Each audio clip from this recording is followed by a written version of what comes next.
năng ai hay nhầm là nâng bàn an nông sang cả ba là chia đọc còn là mình miền chỉ riêng ấy để trời áp bài tràn tế tại dân bàn đạp cả sân thân đi rồi viên alara tập bó chỉ mũi nâng prechi là alara tập bó nâng cứ bàn máu chia presari bọt là hay prechi nông được cô prechi là sấy cứ bọn bàn máu chia pre non thì là ngày hay sang cả ba lần niệm thì nắng cứ bàn máu chia pre là thà cột nông ca vùng pin nơi ba mây rai lên na khúc ba mây từng đọt nâng chân cứ sắp tại chia ba mây là cày lên nông ca để lẹ bằng nơi chỉ vật đòi cả thật hàn tục sồm bay tại chỉ vật có lẹ bằng mình ai say mòn sờ năng này nông tiền là ba mây có miền nông xây là ba mây có miền nay khẩm mạ ba mây có miền bành nhà viên lịch chay cách ca nghe để trời thơ nâng vì dịa chia diêm chỉ mùi nâng chỉ cái đây ọt thuần khăn tây ọt thuần cái nông cái đây tục lùm ba tầng ọt nâng ruột sừng cọt nơi cái đây cao hay và ông bàn và cả sạch trà thật than kia sạch trà bà mây hay ở thật than nâng ca lẹ bong nơi chỉ vật mình ai khôi sơ nâng ai mê ta đó bậc cô đại bàn mà biết biên vào ông nâng hay ở bê khá và bật tư chia cần đa nông ca sở lành sọp rư có cần đa tới nơi khả nông rương rao để cao miền nâng đây nằm ai pre chia pre param porisat khả nông nó cô mẹ thệ nâng từ cao chia nệ cái riêng nâng đời xa và bay đa bỏ của ông nâng lê bong riêng xâm bát tự buộc chia tự bỏ nâng bay đa bỏ của ông nâng bàn máu chia pre maha kasapa tự buộc tới hay trôi từ nông pre tới còi máu pre rong porisat để soi riêng nâng nòng khía từ qual và bay đa nâng nông ca nọc nâng cứ nịa cái riêng bàn mọc qual pre tự bỏ tầm bay sẽ đặt thù hay khơi bề chia tới có phai bùng cung bề thợ bò từ lọp từ tới hay bề rong porisat bàn khơi sầm bát rồi bò nia bàn đâm thay chuyện nia cái chẳng có cá lô bị chết mà bề nâng từ lọp mà vinh nâng có phai nơi mà hà tiên có krức có kren hay sao ấy bati bằng cuột tới có cá chia cầm nào nia nâng ai chẳng còn là cả chia cầm nào nè nâng có nực hơi mình sầm bài bát tây thuần tròn nâng sầm bát nè nâng tua chia sầm bát chia tép cả đôi có miền bầm non đầm bay thao bàn cạt màu chia mình nụ vinh nâng có rẽ sao vào sọt rẽ xa nơi than nè nâng rưỡi rưỡi tới có mình bàn đôi thà ai bò đi sọt tới cái nông sơ có lại một căn đầy đầy pre tập bò chia bề chia bay đa màu buộc nâng ti cái lại nâng chân nâng ai màu thịt than rồi sao bao sọt tua chia trời lẹ bong chỉ vật dạng ná có mình ai khôi sơ mình ai sai bong sơ nông cả nó miền phụ cồn priền đọc và mùi nè nâng anh bàn từ chập của ông vừa cái đây tục đòi của ông nâng đọc cày lên vô bên chắc đau tạm luôn của ông nâng cùng bay cái lại nằm kia say màu ấy các bà của ông nâng ọt miền cầm lăng ngơ của lệ cho bọc chữ mọc tới nâng từng quật thơ hàng krao nâng cái nòm khnia tùm lệ và ong cho hay vô lùm bê mũi từ chặt ruân chữ mọc ở lúc vì mà khang tới mà khang hay cắt vua phát đào sất tới bà la nâng đào khlo chữ mọc nâng hay tiền trong phát đào mà khang nâng vô mà tròn nâng đòn lùm bê nâng ở cả bà nâng cắt ngợp làng lờ về nâng ở bàn tới chuột nâng là rạ cả bó để lòng cao nó cứ nơi chia nẹ chùm nuôi nở lai khơi chẳng ông bạn đi say miệt nâng có đo sái cho mùi phụ côn priêm nâng anh hay có bàn đồ đo rồi bó chá nè tầm bấy ai phụ côn priêm nâng lên nẹ cả rệt nâng có bàn xâm rạch tư hay nẹ cả rệt nâng đăng côn là rạ đồng pì nâng có bàn nòm bò rà bà dàng chá hay có mòn chơi cái đồng pì nâng ai tư sạp sao tầm bạch tiếp nông than nịa rồi bỏ vào ong nâng Phật cô niềng nịa miền ở vị ca bay rồi niềng ai chỉ phê dì rồi bỏ là rạ nâng nơi sập bài lần mà chắc nằm phần tay đòi cách sân tờ nịa chỉ mùi nâng nịa cà riêng nâng phần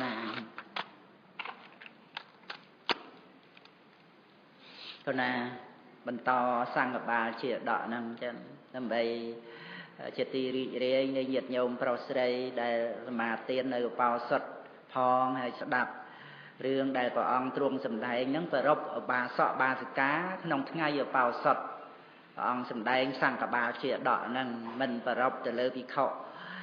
rồi thì ông nà thế cứ và rốc ở bà sọ bà sự cá nông ngay ở bao sật hay rương rào nâng bạn cách sân tờ nê rồi viên là rạ cho mùi nâng nệ cà rê nâng phơ ao là rạ hiện khluốn có xôm lê nệ cà rê nâng anh tôi chỉ nệ cà rê ao sầm bạch ấy có mình dố bàn để bò được kha nệ bua đào nệ cà rê nâng chun màu nông đàn đầy nụ bua chẳng tới hay bên mũi của bạn thì muốn trôi từ càng cà rê đột chiên nông đàn cà sầy nâng cả bàn chuột nâng về địa chia nâng ấy để về địa chia trong về địa sầy nâng cả bàn chập đám trong bầy đỏ nâng xú là rạ cả bọt nâng ai nè về địa chia nâng cứ về ăn nón á nâng ai xua thả lô chỉ nẹ miền ọc ca nay sẽ rây rạ đỏ và xa miền về nê thla nhằm sầm coi thả lộc đòi chầm rán chỉ nẹt chênh cha âm pi tờ câu hai bùa cho lộc nẹt miền prạch nhá liệt bong nực trọp nâng phô kẹt từng lái chênh cha tê hai búa ta đòi hai đôi mặt đạch ban là rạ tập bỏ nâng phai bùa thả bỏ bật bề chia chia nẹt tép thà phiệp chỉ nẹt bùa đòi sệt thi pro bàn khơi vị miền rồi bỏ nê để miền an được hiệp tràn đòi luôn anh phóng pro bàn khơi phò đỏ thumในบนទាំងឡាយផងផលរបស់បននៅក្នុងឋានអ្នកនឹងឯងចឹងព្រះរាជាក៏បានសួរថាបព្វជិតទាំងឡាយមិនពោលនៅវាចាកុហកព្រោះប្រាថ្នានៅកាមឬក៏ព្រោះខ្លាចឬក៏ព្រោះតែទោសៈទេបព្វជិតមិនកុហកទេចឹងខ្ញុំសួរហើយសូមលោកម្ចាស់ប្រាប់នៅសេចក្តីនោះសេចក្តីជ្រះថ្លានឹងកើតមានដល់ខ្ញុំព្រះអង្គព្រោះបានស្ដាប់ចង់ស្ដាប់តើយ៉ាងម៉េចទៅដែលបានទៅដល់ឋាននេះអីអញ្ចឹងគឺថាបព្វជិតមិនកុហកទេប៉ុន្តែគឺថាចង់ស្ដាប់ណាស់ឋាននេះនឹងយ៉ាងម៉េចបានអាឡារៈរបស់នឹងក៏បានទូលព្រះរាជាថាបបិទ្ធព្រះអង្គជាធំក្នុងដែនអាត្មាភាពកាលដែលនៅជាកុហកនឹងកំពុងតែដើរទៅដោយកំណងថាអាត្មាអញនឹងធ្វើនៅជំនួញក៏បានឃើញនៅភោជបុត្រគឺពួកកូនព្រាននៅក្នុងផ្លូវនឹងឯងបានសែងនឹងនេករាជដ៏ធំមានកាយធាត់កំពុងតែ នាំគ្នាសប្បាយរីករាយសែងនេករាជនឹងដើរមកនឹងបបិទ្ធព្រះអង្គជាធំជាងជនលុះអាត្មាភាពនោះបានជួបនឹងពួកភោជបុត្រទាំងនោះហើយក៏ព្រឺរោមខ្លាចហើយក៏សួរថាមនាលពួកភោជបុត្រអ្នកនេះមានកាយគួរខ្លាចតើអ្នកទាំងឡាយនាំទៅក្នុងទីណាអ្នកទាំងឡាយនឹងយកអ្នកនេះទៅធ្វើអ្វីបានពួកកូនព្រានទាំងអស់ដែលហៅថាភោជបុត្រហ្នឹងគឺថាជាកូនរបស់អ្នកស្រុកហ្នឹងណាហ្នឹងឯងកូនមេស្រុកហ្នឹងគឺជាពាក្យដែលពោលសំរុំប៉ុន្តែក៏គឺជាពួកព្រានហ្នឹងហើយកូនព្រាន16នាក់ដែលបានចាប់នេករាជហ្នឹងបានឆ្លើយថានេកដ៏ធំជាសត្វទៅដោយទ្រូងមានកាយដ៏ធាត់នេះយើងយកទៅបរិភោគព្រោះសាច់វាមានរសឆ្ងាញ់ផងក្រាស់ផងទន់ផងណែកូនអ្នកស្រុកវិទេហៈអ្នកមិនដឹងនៅរសអ្នកទេឬពួកយើងចេញអំពីទីនេះទៅកម្មលំនៅរបស់ខ្លួនហើយយកកំបិតចិញ្ច្រាំសាច់ទាំងឡាយបរិភោគរីករាយសប្បាយព្រោះថាពួកយើងជាសត្រូវចំពោះអ្នកទាំងឡាយក្នុងការនោះអាត្មាភាពក៏បានពោលទៅជាមួយនឹងពួកភោជបុត្រទាំងនោះថាពស់ដ៏ធំនេះជាសត្វទៅដោយទ្រូងមានកាយដ៏ធាត់បើសិនបើអ្នកទាំងឡាយយកអ្នកនេះទៅបរិភោគយើងនឹងឲ្យគោបំរើ16ដល់អ្នកទាំងឡាយចំនួនអ្នកទាំងឡាយចូលស្រាយអ្នកនេះពីចំណងចោះពួកភោជបុត្រនឹងក៏ពោលថាអ្នកនេះជាអាហារជាទីពេញចិត្តរបស់ពួកយើងណាស់តែអ្នកជាច្រើនគឺថាយើងមិនធ្លាប់បានបរិភោគទេយើងធ្លាប់តែបរិភោគនៅពស់ណាពស់យើងធ្លាប់បរិភោគណាប៉ុន្តែអ្នកជីគឺថាមានរសជាតិយ៉ាងណាយើងធ្លាប់បានដឹងមកថាមានរសឆ្ងាញ់ហើយយើងមិនព្រមដូរឲ្យទេក៏ប៉ុន្តែអាឡារៈរបស់អាឡារៈដែលនៅជាក្តុំពីរហ្នឹងបានប្រគល់ទ្រព្យទាំងឡាយផ្សេងទៀតឲ្យដល់ក្រុមគ្រួសារមាសប្រាក់កែវកងអីសម្លៀកបំពាក់អីច្រើនណាស់ធ្វើយ៉ាងម៉េចដើម្បីឲ្យតែគេលេងនេករាជហ្នឹងបានពួកភោជបុត្រហ្នឹងពោលថាបពិតអាឡារៈពួកយើងនឹងធ្វើតាមពាក្យរបស់អ្នកនោះណែកូនអ្នកស្រុកវិទេហៈអ្នកចូលជាមិត្តរបស់យើងទាំងឡាយពួកភោជបុត្រទាំងនោះក៏ស្រាយនេករាជនោះអំពីចំណងដែលគេដោតចូលទៅតាមច្រមុះហើយក៏បញ្ចូលទៅក្នុងអន្ទាក់នោះហើយក៏បានស្រាយអាឡារៈក្តុំពីរបានចាត់ចែងក្នុងការដោះស្រាយនៅចំណងហ្នឹងគឺវัวផ្ដៅក្តីលំពេងក្តីហ្នឹងគឺធ្វើដោយថ្នមព្រោះអាណិតដល់នេករាជហ្នឹងដែលឈឺណាស់ហើយហ្នឹងហើយធ្វើថ្នមកុំឲ្យទុកឲ្យលំបាកទៀតនោះកាលដែលនេករាជនោះរួចពីចំណងហើយក៏មានមុខឆ្ពោះទៅកាន់បាចិនទិសគឺទៅកាន់ទិសខាងកើតជះចេញទៅមួយរំពេចនេករាជនោះមានមុខឆ្ពោះទៅកាន់បាចិនទិសលូនទៅមួយរំពេចមានភ្នែកពេញដោយទឹកភ្នែកហើយសម្លឹងមើលអាត្មាភាពកាលនោះអាត្មាភាពបានដើរទៅតាមក្រោយនៃអ្នកនោះហើយផ្គងម្រាមទាំង10ពោលថាអ្នកចូលបញ្ញាប់ទៅចុះកុំឲ្យពួកសត្រូវចាប់អ្នកបានទៀតព្រោះថាការជួបប្រទះដោយព្រានទាំងឡាយម្ដងទៀតរមែងនាំមកនៅសេចក្តីទុក្ខអ្នកចូលទៅកាន់ទីដែលពួកភោជបុត្រមិនឃើញនេករាជនោះបានទៅកាន់អន្លង់ទឹកដ៏ថ្លាមានពណ៌ខៀវមានកំពង់ល្អគួរជាទីរីករាយដ៏ទន់តោទៅដោយចម្ពូព្រឹកនិងវេទិសាព្រឹកជាសត្វមិនមានភ័យមានតែការរីករាយហើយក៏ចូលទៅកាន់ពិភពនេះ បបិទ្ធព្រះចនិន្ទៈអ្នកនោះលុះចូលទៅកាន់ភពនេះហើយមិនយូរប៉ុន្មានក៏វិលមកប្រកាសចំពោះមុខនៃអាត្មាភាពដោយបរិវារជាទិព្វហើយបំរើអាត្មាភាពហាក់ដូចជាកូនបំរើបិតាបានពោលនៅពាក្យត្រូវចិត្តស្រួលតិចថាបបិទ្ធអឡារៈលោកទុកដូចជាមេត្តាបិតារបស់ខ្ញុំលោកប្រកាសស្មើដោយសាច់ខាងក្នុងគឺដួងហប្រតិជាអ្នកឲ្យនៅជីវិតជាសម្លាញ់ម្យ៉ាងទៀតខ្ញុំត្រឡប់បាននៅរិទ្ធរបស់ខ្លួនបបិទ្ធអឡារៈសូមលោកមើលនៅនិវេសនដ្ឋានរបស់ខ្ញុំភពនេះមានចំណីច្រើនមានបាយទឹកដ៏ច្រើនដូចមសកសារៈគឺទេពនគររបស់វាសវៈទេវរាជដូច្នោះឯងភពនេះនោះប្រកបដោយភូមិភាគជាភូមិមិនមានគ្រោះទន់ល្អមានស្មៅដទេពមិនមានធូលីជាទីនាំមកនៅសេចក្តីជ្រះថ្លាជាទីលះបង់នៅសេចក្តីសោកបានក្នុងភពនេះនោះមានស្រះបោករណីមិនកហេងកហងមានកែវបៃទូពួរខៀវមានសួនស្វាយគួរជាទីរីករាយដោយប្រពៃតាំងនៅក្នុងទិសទាំង4នៃស្រះបោករណីដើមស្វាយទាំងឡាយក្នុងអំពវ័ននោះមានផ្លែទុំក៏មានផ្លែស្រគាលក៏មានផ្លែខ្ចីក៏មានក្តាប់ក៏មានជាឈើមានផ្លែសពរដូវបបិទ្ធព្រះនរទេពលំនៅជាវិការៈនៃមាសមានសន្ទះទ្វារជាវិការៈនៃប្រាក់មានរស្មីផ្លេកផ្លេករុងរឿងក្រៃលែង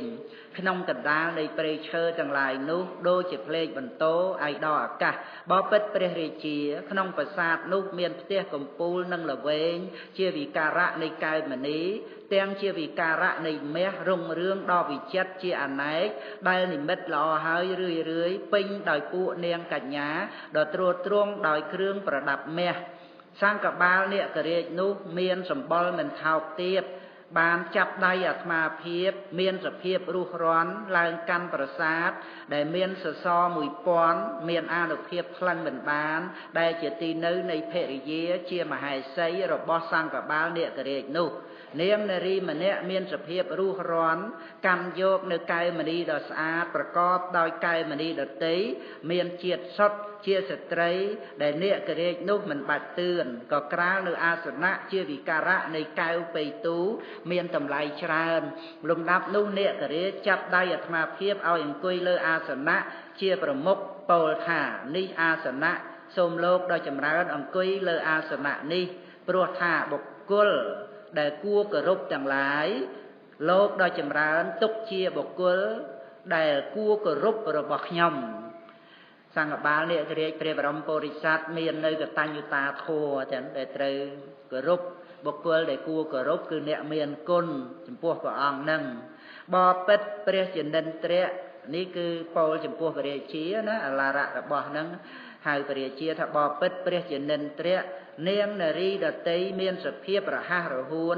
នាំទឹកចូលមកលាងជើងអាត្មាភាពដូចជាប្រពន្ធលាងជើងផស្ដាជាទីស្រឡាញ់មាននាងនារីម្នាក់ទៀតមានសភាពរុះរាន់បានលើកនៅបាយមានសម្លដ៏ច្រើននិងម្ហូបក្រៀមផ្សេងដោយភេជ្ជៈជាវិការៈនៃមាសហើយបង្អោនចូលមកចិត្តបបិទ្ធព្រះភារតៈនាងនារីទាំងឡាយបានដឹងនៅចិត្តនៃផស្ដារបស់ខ្លួនហើយបំរើអាត្មាភាពដែលជាអ្នកបរិភោគរួចហើយដោយដូរតន្ត្រីទាំងឡាយនេករាជនោះប្រណិប័តអាត្មាភាពដោយកាមគុណជាទេពដ៏ឧឡារិកមានប្រមាណច្រើនដល់ក្រៃលែងជាងដូរតន្ត្រីនោះព្រោះកាលហ្នឹងអាឡារៈនៅជាកុហកណាហើយ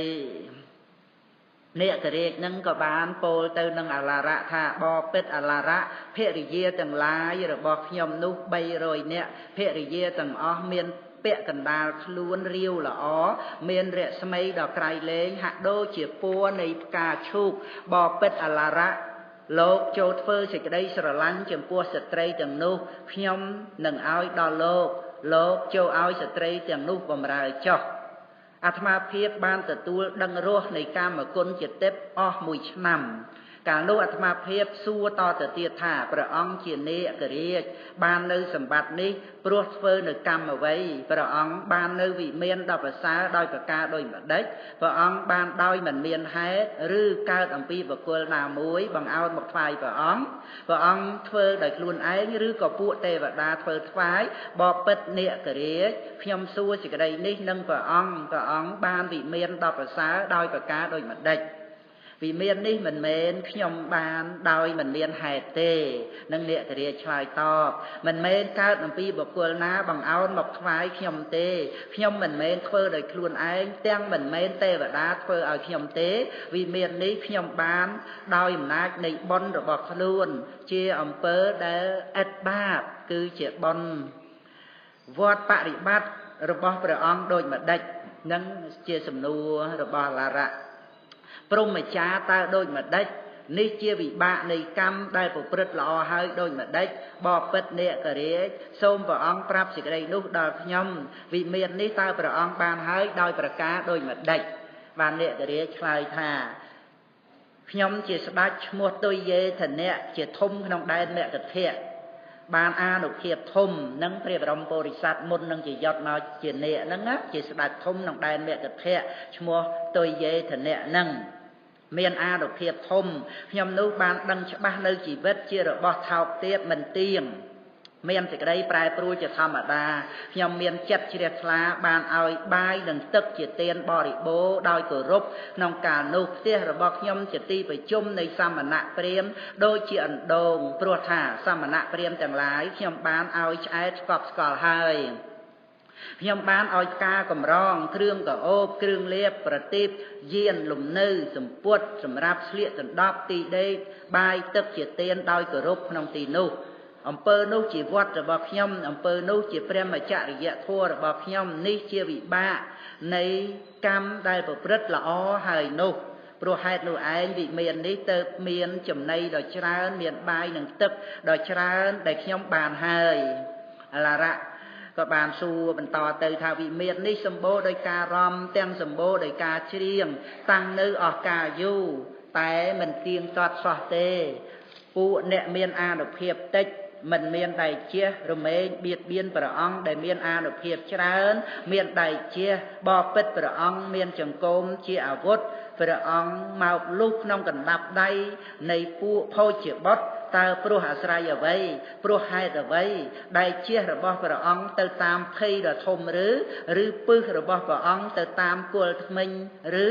បបិទ្ធព្រះអង្គមានចង្កូមជាអាវុធព្រះអង្គដល់នៅសេចក្តីលំបាកក្នុងសំណាក់នៃពួកភោជ្ជបុត្រគឺពួកព្រានទាំងឡាយនោះតើព្រោះអាស្រ័យអ្វីព្រោះហេតុអ្វីសួរអ្នកហ្នឹង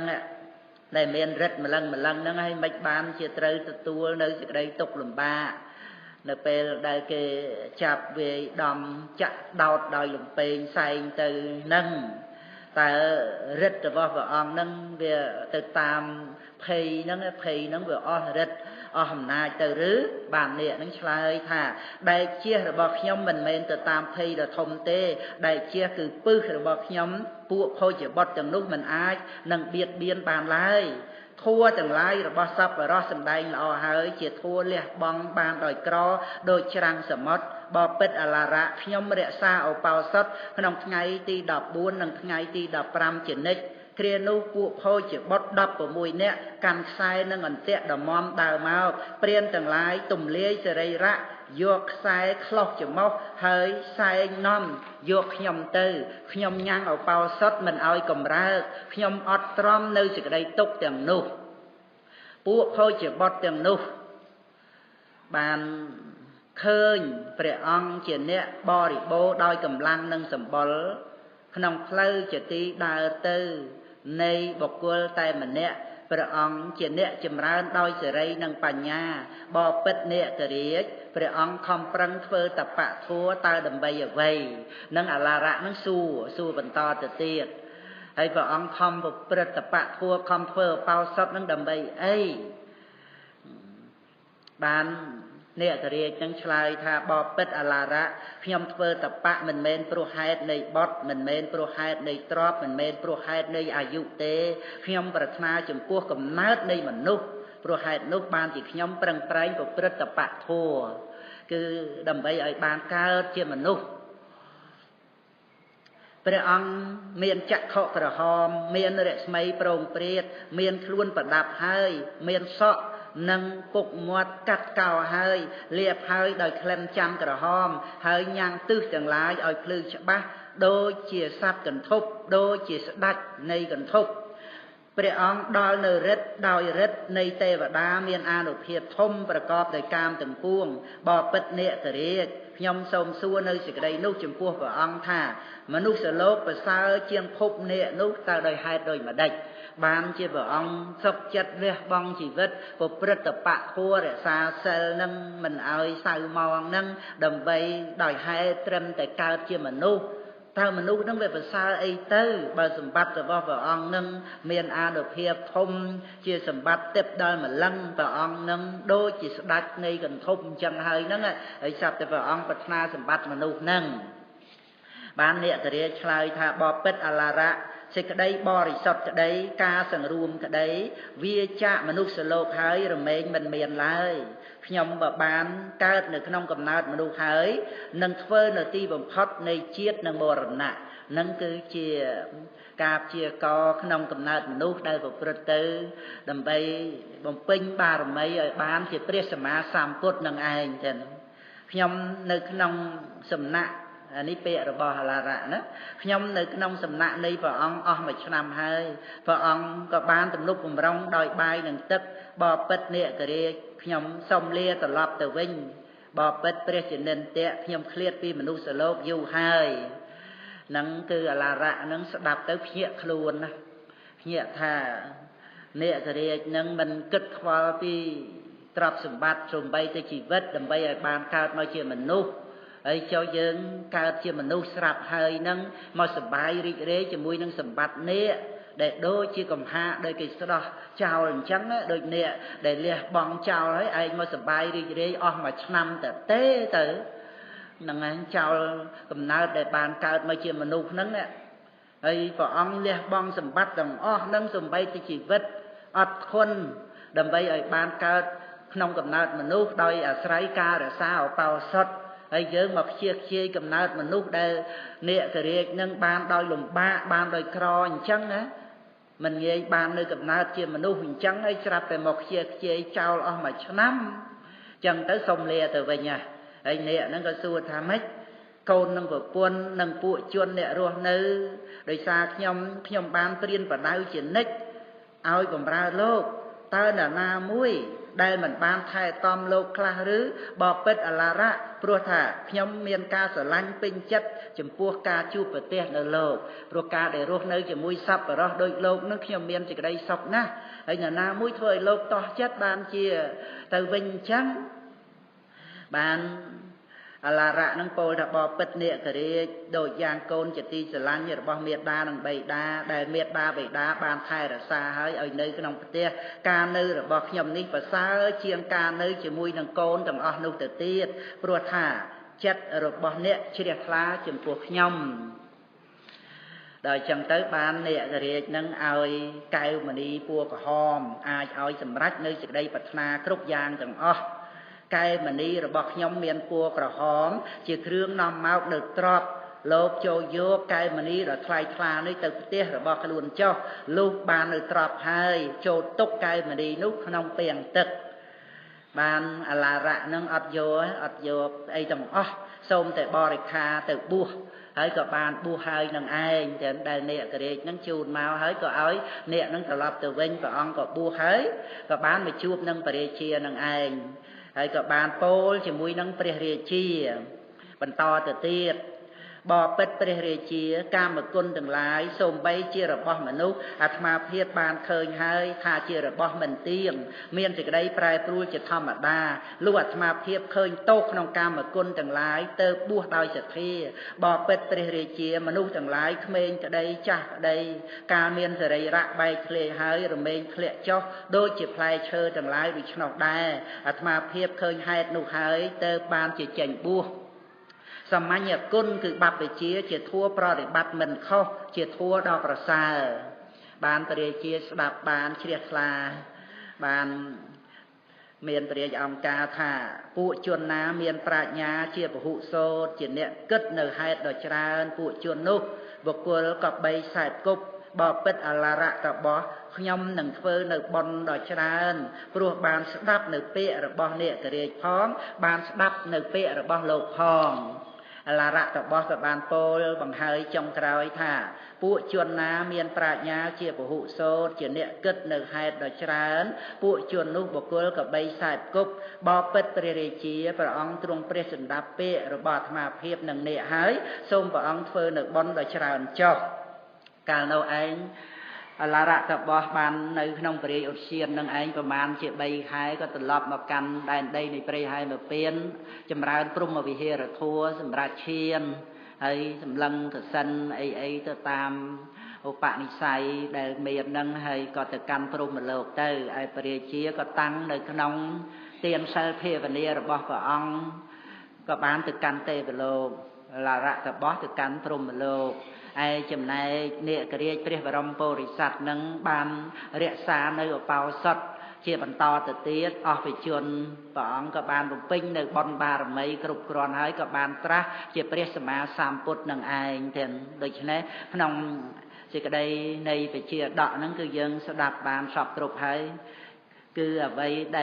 ยังกำปงแต่เมียนนั้นคือเจสมบัติดอบานน่ะดอยครอเจสมบัติได้ยังอาจปราบปราเจดามต้นบำเพ็ญในบอนบารมีสับตรุปต่างอ้อจังคือถ้ายังเมียนโอกาสบานปราบปราชีวิตหนึ่งเองน้องการบำเพ็ญในอุปาวสดก็โดยเจการได้พุทธบริษัทนั้นบานศึกษาประทัวเจปิยาวดำไปเอาบานเจเนเพียนองกาตราดังในสัจจะทัวให้เตยออกปัญหาขนมสุบันมันเมียนกงวอลขนมโลกในกลุ่มนัดโลกในกลุ่มนัดในแต่เมียนจังนะปันแต่ประเภทในจัดเด็กเกิดนั้นคือสงบระงับโลกก็ออกปัญหาจังสิกระไดต่างอ้อนี่สมัยปุตบริษัทบานเชียร์ลาหนึ่งพลือสว่างในขนมปรัชญาสมาร์ดไอ้หนึ่งบานเคยในทัวร์ได้พระองค์ตรงบานประกาศสำแดงโดยนักนี้สมาร์ดได้พลือสว่างอ้อยในปฏิบคือปัญญาเช่นสมอนุโมทนี